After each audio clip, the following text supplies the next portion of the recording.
The Dunwich Horror, Part 7. Yet all this was only the prologue of the actual Dunwich Horror. Formalities were gone through by bewildered officials. Abnormal details were duly kept from press and public, and men were sent to Dunwich and Aylesbury to look up property and notify any who might be heirs of the late Wilbur Whately. They found the countryside in great agitation, both because of the growing rumblings beneath the domed hills, and because of the unwanted stench and the surging, lapping sounds, which came increasingly from the great empty shell formed by Whately's boarded-up farmhouse. Earl Sawyer, who tended the horse and cattle during Wilbur's absence, had developed a woefully acute case of nerves. The officials devised excuses not to enter the noisome boarded place, and were glad to confine their survey of the deceased's living quarters, the newly mended sheds, to a single visit.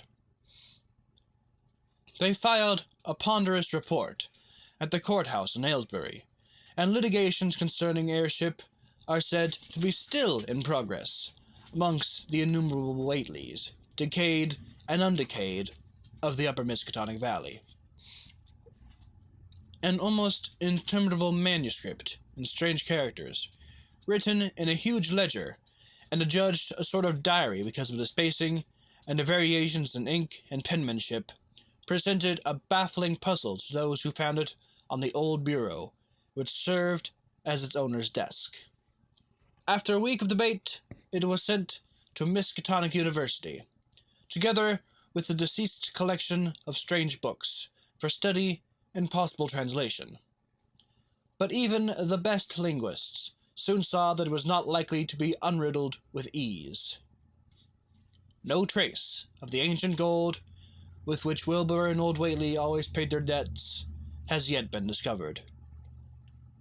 It was in the dark of November 9th that the horror broke loose. The hill noises had been very pronounced during the evening, and dogs barked frantically all night. Early risers on the 10th noticed a peculiar stench in the air. About 7 o'clock, Luther Brown, the hired boy at George Corey's, between Cold Spring Glen and the village, rushed frenziedly back from his morning trip to 10-acre meadow with the cows. He was almost convulsed with fright as he stumbled into the kitchen, and in the yard outside, the no less frightened herd were pawing and lowing pitifully, having followed the boy back in the panic they shared with him. Between gasps, Luther tried to stammer out his tale to Mrs. Corey. "Up there in the road beyond the glen, Miss Corey. There's something been there. It smells like thunder, and all the bushes and little trees is pushed back from the road like they had a house been moved along of it. And that ain't the worst, nother. There's prints in the road, Miss Corey. Great round prints, as big as barrelheads, all sunk down deep like an elephant had been run along, only there's a sight more nor 4 feet can make. I looked at 1 or 2 afore I run, and I see every one was covered with lines spreading out from one place, as if big palm leaf fans, twixt 3 times as big as any they is. Had been pounded down in the road, and the smell was awful, like what it is around Wizard Whately's old house." Here he faltered, and seemed to shiver afresh with the fright that had sent him flying home. Mrs. Corey, unable to extract more information, began telephoning the neighbors, thus starting on his rounds the overture of panic that heralded the major terrors. When she got Sally Sawyer, housekeeper at Seth Bishop's, the nearest place to Whately's, it became her turn to listen instead of transmit. For Sally's boy Chauncey, who slept poorly, had been up on a hill towards Whately's, and had dashed back in terror after one look at the place, and at the pasturage where Mr. Bishop's cows had been left out all night. "Yes, Miss Corey," came Sally's tremulous voice over the party wire. "Chancey, he just come back a post and couldn't have talked for being scared. He says old Whately's house is all blowed up, with the timbers scattered round like they'd been dynamite inside, only the bottom floor ain't through, but it's all covered with a kind of tar-like stuff that smells awful and drips down off on the edges in the ground where the side timbers is blowed away." And there's awful kinder marks in the yard, too. Great round marks, bigger round than a hogshead, and all sticky with stuff like it's on a blowed up house.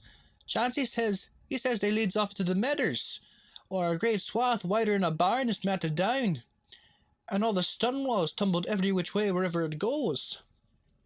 And he says he, Miss Corey, as how he sought to look for Seth's cows, frightened as he was, and found them in the upper pasture nigh the devil's hop yard in an awful shape.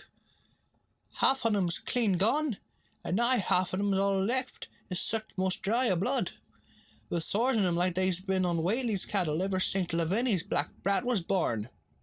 Seth, he's gone out now to look at 'em, though I'll vow he won't care to get very nigh Wizard Whately's. Chancey didn't look careful to see where the big matted down swath led arter had left the pasturage, but he says he think it painted toward the glen round to the village. I tell ye, Miss Corey, they's something abroad as hadn't orter be abroad, and I for one think that Black Wilbur Whately has come to the bad end he deserved. It's at the bottom of the breeding of it. He wasn't all human himself, I allus says to everybody, and I think he and old Whaley must have raised something in that there nailed house as ain't even so human as he was. They allus been seen unseen things around Dunwich, living things as ain't human and ain't good for human folks. The ground was a talking last night, and towards morning chances he heard the whippoorwills so loud in Cold Spring Glen he couldn't sleep none. Then he thought he heard another faint like sound over towards Wizard Whately's, a kind of ripping or tearing of wood, like some big box or crate was being opened for off. What with this and that, he didn't get to sleep at all till sunup, and no sooner was he up this morning, but he go over to Whaley's and see what's the matter. He see enough, I tell ye, Miss Corey. This don't mean no good, and I think as all the men folks ought to get up a party and do something. I know something awful's about, and feel my time is nigh, though only God knows what jest it is. Did your Luther take account of where them big tracks led to? No. Well, Miss Corey, if they was on the Glen Road this side of the Glen, and I ain't got to your house yet, I calculate they must go in the Glen itself. They would do that. I allus say, Cold Spring Glen ain't no healthy nor decent place. The whippoorwills and fireflies there never did act like they was creators of God, and they's them as says you can hear strange things a rushing and a talking in the air down there if you stand in the right place, atween the rock falls and Bear's Den. By that noon, fully 3/4 of the men and boys of Dunwich were trooping over the roads and meadows between the new-made Whately ruins and Cold Spring Glen, examining in horror the vast, monstrous prints, the maimed bishop cattle, the strange, noisome wreck of the farmhouse, and the bruised, matted vegetation of the fields and roadsides. Whatever had burst loose upon the world had assuredly gone down through the great sinister ravine, for all the trees on the banks were bent and broken, and a great avenue had been gouged in a precipice hanging underbrush. It was as though a house, launched by an avalanche, had slid down through the tangled growths of the almost vertical slope. From below, no sound came, but only a distant, undefinable fetor, and it is not to be wondered at that the men preferred to stay on the edge and argue, rather than descend and beard the unknown cyclopean horror in its lair. 3 dogs that were with the party had barked furiously at first, but seemed cowed and reluctant when near the glen. Someone telephoned the news to the Aylesbury Transcript, but the editor, accustomed to wild tales from Dunwich, did no more than concoct a humorous paragraph about it, an item soon afterward reproduced by the Associated Press. That night everyone went home, and every house and barn was barricaded as stoutly as possible. Needless to say, no cattle were allowed to remain in open pasturage. About 2 a.m, a frightful stench and the savage barking of the dogs awakened the household at Elmer Fry's, on the eastern edge of Cold Spring Glen, and all agreed they could hear a sort of muffled swishing or lapping sound from somewhere outside. Mrs. Fry proposed telephoning the neighbors, and Elmer was about to agree when the noise of splintering wood burst in upon their deliberations. It came apparently from the barn, and was quickly followed by a hideous screaming and stamping amongst the cattle. The dogs slavered and crouched close to the feet of the fear-numbed family. Fry lit a lantern through force of habit, but knew it would be death to go out into that black farmyard. The children and the womenfolk whimpered, kept from screaming by some obscure, vestigial instinct of defense, which told them their lives depended on silence. At last, the noise of the cattle subsided to a pitiful moaning, and a great snapping, crashing, and crackling ensued. The Frys, huddled together in the sitting room, did not dare to move until the last echoes died far down in Cold Spring Glen. Then, amidst the dismal moans from the stable and the demoniac piping of late whippoorwills in the glen, Selina Fry tottered to the telephone and spread what news she could of the second phase of the horror. The next day, all the countryside was in a panic, and cowed, uncommunicative groups came and went where the fiendish thing had occurred. 2 titan swaths of destruction stretched from the glen to the Fry farmyard. Monstrous pins covered the bare patches of ground, and one side of the old red barn had completely caved in. Of the cattle, only a quarter could be found and identified. Some of these were in curious fragments, and all that survived had to be shot. Earl Sawyer suggested that help be asked from Aylesbury or Arkham, but others maintained it would be no use. Old Zebulon Whately, of a branch that hovered about halfway between soundness and decadence, made darkly wild suggestions about rites that ought to be practiced on the hilltops. He came of a line where tradition ran strong, and his memories of chanting in the great stone circles were not altogether connected with Wilbur and his grandfather. Darkness fell upon a stricken countryside too passive to organize for real defense. In a few cases, closely related families would band together and watch in the gloom under one roof. But in general, there was only a repetition of the barricading of the night before, and a futile, ineffective gesture of loading muskets and setting pitchforks handily about. Nothing, however, occurred except some hill noises, and when the day came, there were many who hoped that the new horror had gone as swiftly as it had come. There were even bold souls who proposed an offensive expedition down in the glen, though they did not venture to set an actual example to the still reluctant majority. When night came again, the barricading was repeated, though there was less huddling together of families. In the morning, both the Fry and the Seth Bishop households reported excitement amongst the dogs, and vague sounds and stenches from afar, while early explorers noted with horror a fresh set of the monster's tracks on the road skirting Sentinel Hill.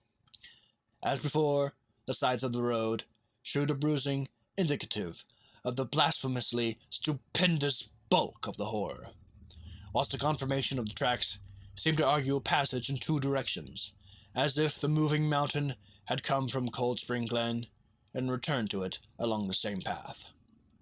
At the base of the hill, a 30-foot swath of crushed shrubbery saplings led steeply upward, and the seekers gasped when they saw that even the most perpendicular places did not deflect the inexorable trail.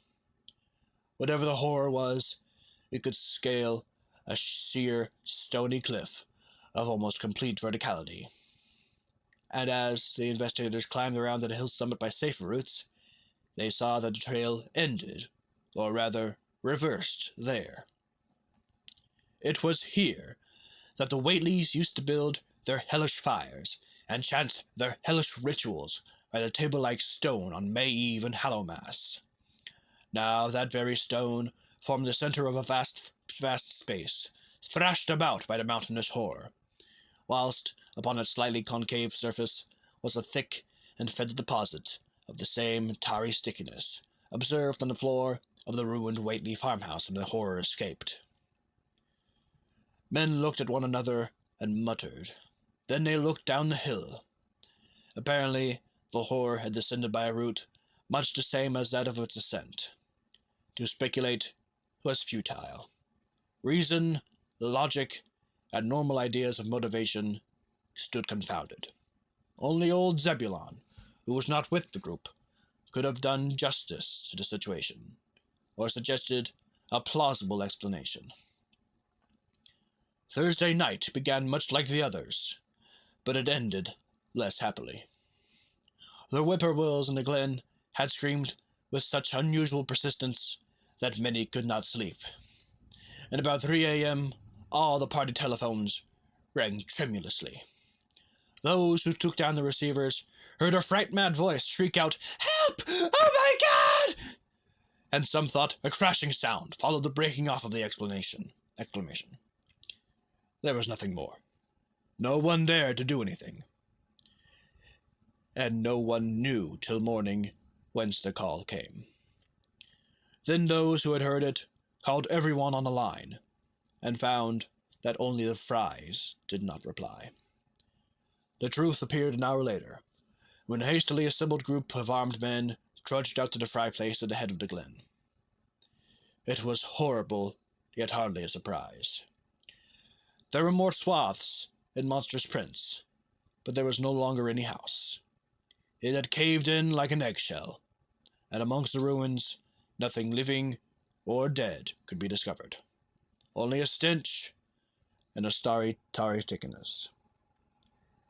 The Aylmer Frys had been erased from Dunwich.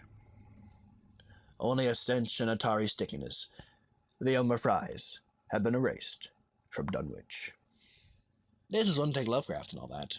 Woohoo! Baby, yeah!